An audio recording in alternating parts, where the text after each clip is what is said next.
So what are like some of the key highlights of CCPA? The main thing is CCPA provides ownership to back to the consumer, and then provides control back to the consumer, and then also it basically demands certain security requirements, in terms of storing and processing of these data. So personal information, it could be anything, it identifies or relates to or describes about that particular individual.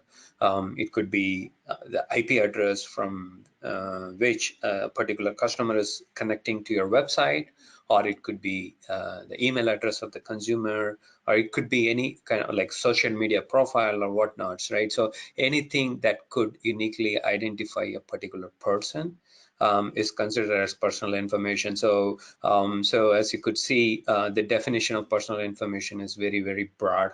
And so anybody like who's kind of collecting information about, even if you have Google Analytics implemented on your website, then probably, you will be coming under the CCPA scope.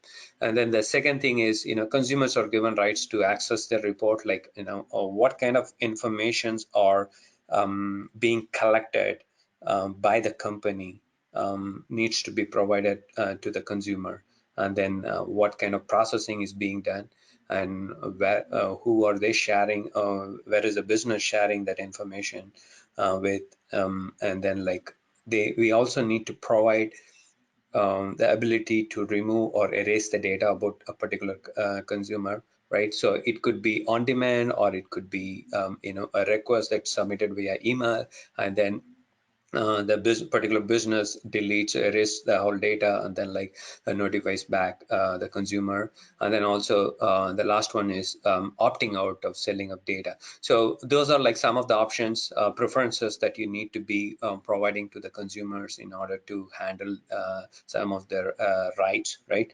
And then also you specifically need opt-in consent for the following two things. One is if you are handling any of the minors information, that needs to be specifically opted in. Without that, like, you will not be able to do that. And then also every 12 months you need to be exercising this rights. Consumers should be able to exercise this rights. If they opt in, then at least minimum of 12 months, like, you need to be able to again provide them an option to opt in.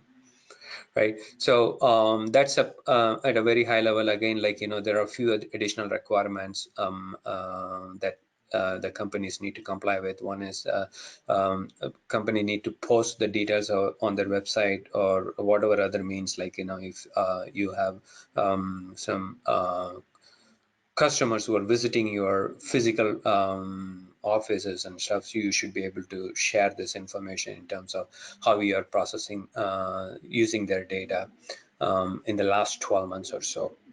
And then also you need to specifically mention how they could opt out of all your processing, whether emailing them with their information and stuff.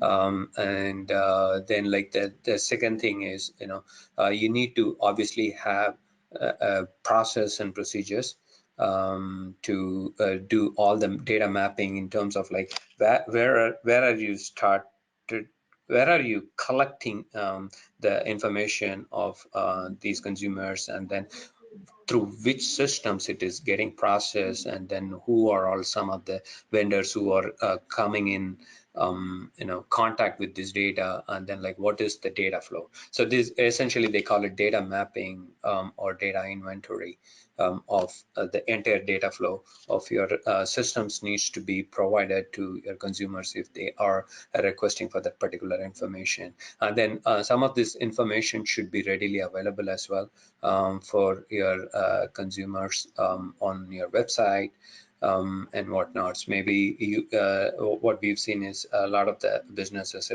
have a separate section now, CCPA, and then like where they will provide all these different reports and the note preferences, opt-in, opt-out options, and other stuff. And then to requirements for businesses to safeguard consumer data, actually I have a separate slide on this one in terms of data security. what are like some of the best practices and other things you need to do. So they don't get specific into what exactly the security requirements are.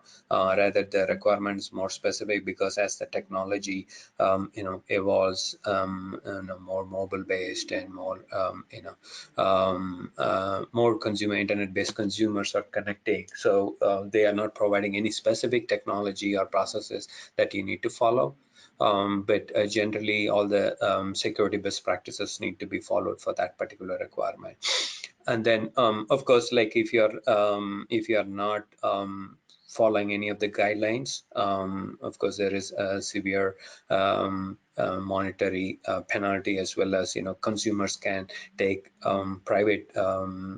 No, consumers could probably sue the company, and then for each violation, basically, attorneys can come up with based on the number of days the violation was happening, and then based on the number of records, based on the number of statutes they've been violating, they could come up with a very big number here, right? So again, like as I mentioned in the very beginning, we don't have a lot of case history or precedents to this particular CCPA enforcement, but obviously, based on GDPR, HIPAA fines, and other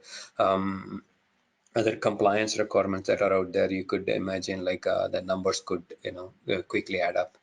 And then California AG Attorney General could also enforce the failure to comply with CCPA fines, and then like it could be up to 7,500 per violation. And so you all need to start complying from January 1st, 2020. So what essentially it means is, any audit that are happening as part of your CCPA compliance requirement is going to be evidences need to be maintained starting January 1st, 2020. For more information, click on the link below or visit databrackets.com.